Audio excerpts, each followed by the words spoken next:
मुझे नहीं पता हमारे देश को एक लोकतांत्रिक देश क्यों कहा जाता है।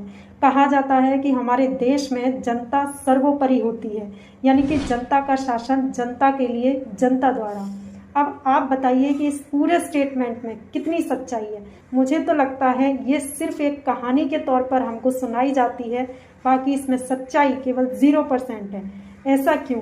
क्योंकि समझ नहीं आता कि इन नेताओं के सामने हमारी जनता इतनी ज़्यादा बेबस क्यों हो जाती है, क्यों हाथ जोड़ने पर मजबूर हो जाती है, क्यों न्याय न मिलने पर इन नेताओं के सामने गिड़गिड़ाना पड़ता है। हाल ही में आपने देखा कि मनीषा का केस हुआ, जहां पर उनके दादाजी, उनके फादर किस तरीके से हाथ जोड़कर खड़े हुए हैं, लोगों के सामने गिड़गिड़ा रहे हैं, जबकि जितना भी गलत हुआ है उनकी बेटी के साथ हुआ है और वही इन नेताओं के सामने गिड़गिड़ा रहे हैं। आज मनीषा की बारी थी, कल किसी दूसरी लड़की की बारी आएगी। हमारे देश में इस प्रकार के केस कभी थमने वाले नहीं हैं।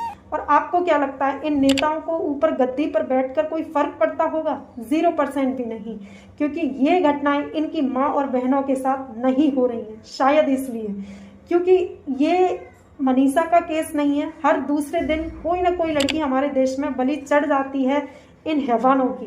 लेकिन देश की हैवानियत इतनी बढ़ चुकी है कि एक महिला एक रोड पर भी सुरक्षित महसूस नहीं कर पा रही है। बाकी तो आज मनीषा का अंतिम संस्कार हुआ है, भगवान उनकी आत्मा को बहुत ज़्यादा शांति दें। और मैं तो यही दुआ करूंगी कि अब जितनी भी लड़कियां हैं ना, वो कहीं ना कहीं लड़की के रूप में जन्म लेने से भी डर रही हैं, क्योंकि हमारा देश बिल्कुल भी लड़कियों के लिए सेफ नहीं बचा है। बाकी तो मैं यही बोलूँगी कि टेक केयर योर सेल्फ, और प्लीज़ कभी किसी अनजान इंसान से बिल्कुल भी अटैच ना हो, उससे बात ना करें। बाकी अपनी सुरक्षा अपने हाथ में लें। इन नेताओं से, इन प्रशासनिक अधिकारियों से कभी भी न्याय की उम्मीद मत करिए कि ये आपको न्याय दिलाएंगे, क्योंकि इनका काम न्याय दिलाना नहीं, इनका काम प्रोपेगेंडा खड़ा करना है।